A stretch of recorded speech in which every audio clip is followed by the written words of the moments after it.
Salut! Le cerveau humain connaît naturellement différents états de conscience. Les techniques telles que la sophrologie et l'hypnose permettent de les amplifier dans le but de nous apporter une relaxation profonde, de gérer notre stress ou encore d'aller explorer notre inconscient dans un accompagnement thérapeutique. Et si nous pouvions aller encore plus loin? Est-il possible d'avoir accès à des informations transgénérationnelles ou encore à des mémoires issues de nos vies antérieures, voire communiquer avec le plus profond de notre âme? Catherine Saléron, hypnothérapeute que nos abonnés connaissent déjà, va répondre maintenant à ces questions. Top! En remontant à une ou des vies antérieures, l'hypnose spirituelle et symbolique permet à la personne d'aller se connecter à la source de son être, à son moi supérieur, que l'on peut appeler également l'âme, et permet d'avoir des réponses. Alors quel type de réponse on va chercher en hypnose? Qu'est-ce qu'on est en train d'aller explorer? Principalement, quelle est votre mission de vie? Pourquoi vous êtes venu sur Terre? Vous vous incarnez là maintenant, et qu'est-ce que vous avez tout particulièrement à faire? Avoir cette réponse sur votre mission de vie permet vraiment après de choisir le bon chemin, de répondre à des questions peut-être de changement d'orientation et finalement, au final, c'est vraiment de se sentir bien dans sa peau et puis d'être en totale adéquation avec soi-même. L'hypnose spirituelle permet également de se libérer de blocages émotionnels qu'on aurait pu avoir dans des vies antérieures. Des schémas répétitifs de vie, ça peut être également des conflits qu'on n'arrive pas à résoudre ou bien des blocages ou même des maladies qui se répètent tout le temps, tout le temps, tout le temps, du type j'ai mal à la tête systématiquement. Peut-être que ça peut venir de vies antérieures et de blocages qui trouvent leur origine dans des vies passées.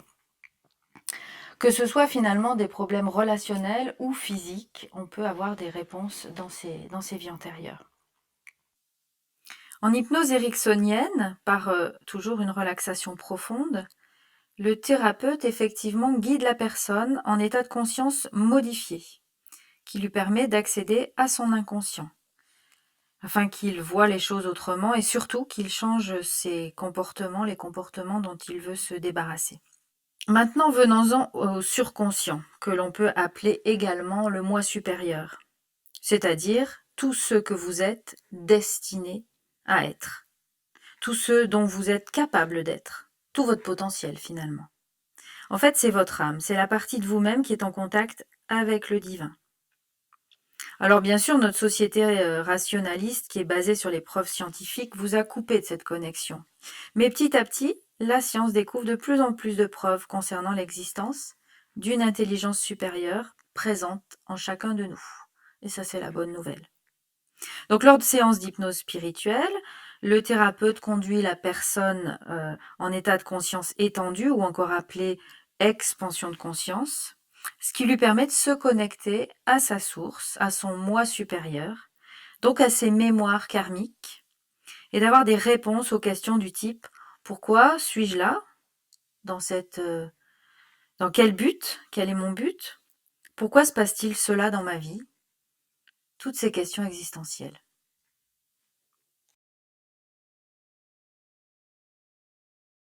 Ouais. Alors il faut savoir que nous sommes pourvus de plusieurs mémoires. On a plusieurs mémoires. On a la mémoire consciente de cette vie-là.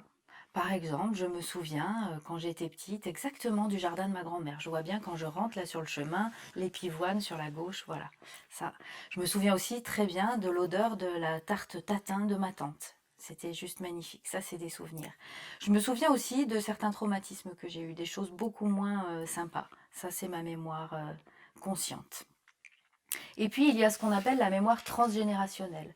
Des choses qu'on n'a pas vécues nous, mais qui se sont transmises de génération en génération par le clan familial, par nos ancêtres, et qui se transmettent finalement dans la mémoire de nos cellules. Alors peut-être que certaines personnes ont des peurs particulières, bien qu'elles n'aient pas vécu de choses très traumatisantes, mais elles ont des peurs qui se transmettent comme ça au fil de l'eau, de génération en génération. Et puis nous avons donc une mémoire beaucoup plus subtile qui s'appelle la mémoire de l'âme. Certains l'appellent la mémoire spirituelle ou la mémoire karmique. C'est la mémoire des vies passées que l'on a pu avoir, des précédentes expériences et de ce qu'on a pu en rapporter. C'est un peu finalement comme une boîte noire ou comme une carte mémoire sur laquelle serait inscrit tout ce que nous avons pu vivre dans toutes les vies passées.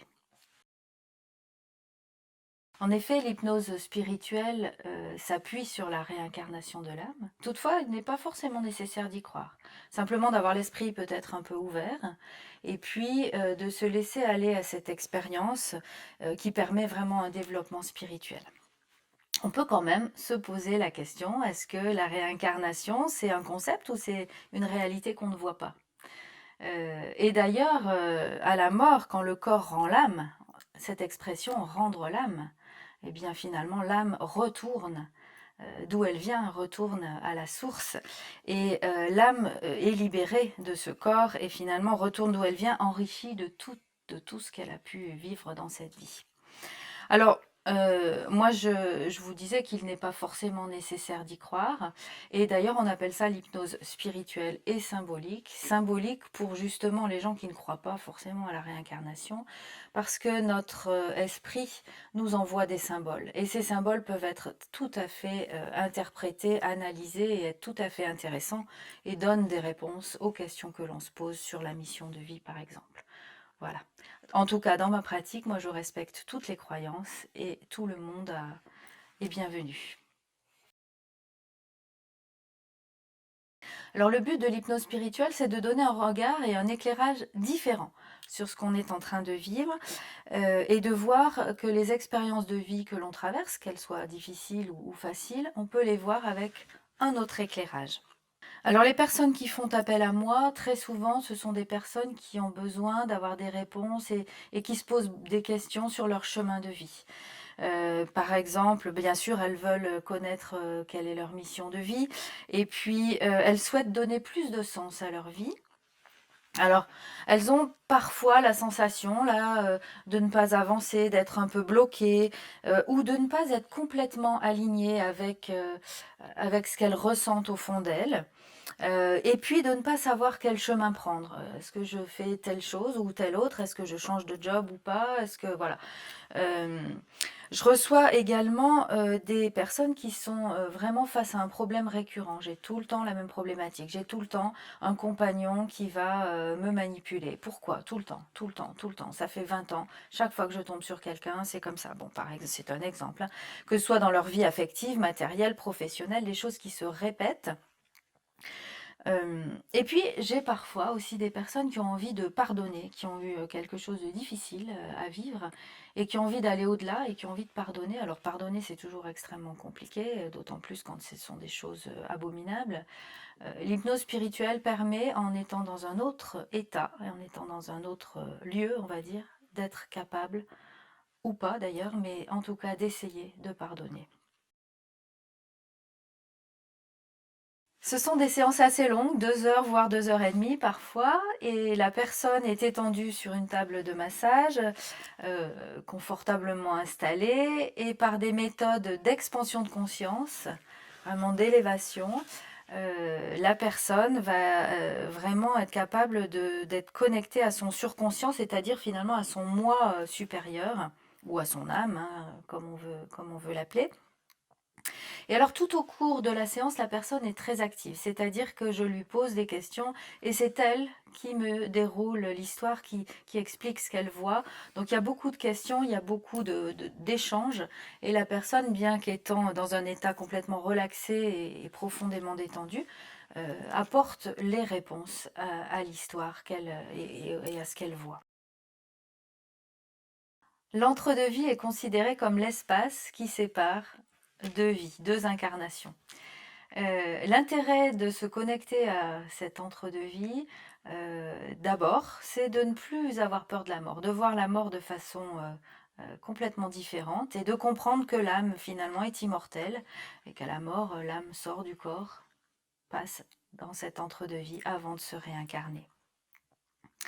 Et explorer l'entre-deux-vie permet de comprendre la vie que l'on est en train de vivre là actuellement, et puis celle qu'on a pu avoir avant, et quelles étaient les expériences que nous avions à faire, les enseignements que nous avions à retirer de tout cela. Et en fait, notre âme, il faut savoir qu'elle ne choisit pas les expériences par hasard, que ça a été mûrement réfléchi et que la vie que l'on mène aujourd'hui, c'est vraiment quelque chose qui a été décidé. Voilà. Alors, dans cet espace entre deux vies, on va notamment, entre autres, je ne vais pas tout vous dévoiler, mais entre autres, rencontrer son guide spirituel, rencontrer sa famille d'âme. Et alors là, il y a tout un tas de choses à apprendre, à comprendre, et se voir révéler ces choses-là, c'est formidable parce que ça apporte des réponses vraiment sur notre chemin de vie actuel et sur les décisions que l'on doit prendre et vraiment la raison pour laquelle on est incarné. Et l'entre-deux-vie permet vraiment de comprendre les expériences que l'on vit, de mieux les accepter, peut-être de les prendre différemment quand elles sont difficiles, de mieux les comprendre effectivement. On sait déjà, lorsqu'une maladie, une situation ou un problème apparaît dans notre vie, il est toujours intéressant d'aller comprendre la symbolique. D'ailleurs, pour une maladie, on peut s'amuser avec le mot mal a dit, le mal a dit. Voilà, par exemple, quelqu'un qui fume, parfois n'a aucun problème, et puis d'autres vont avoir un cancer du poumon, d'autres un cancer de la vessie. Pourquoi le poumon plus que la vessie? Voilà, ça peut être intéressant d'aller regarder la symbolique des choses. Avec l'hypnose spirituelle et symbolique, on va au-delà juste du symbole, on va vraiment aller recueillir ce que l'âme a besoin de nous dire. Pourquoi tel problème se répète et vraiment comment l'âme souffre. Parce que l'âme, quand elle souffre, elle nous donne des symptômes, elle nous donne des signes, elle nous fait vivre des problématiques.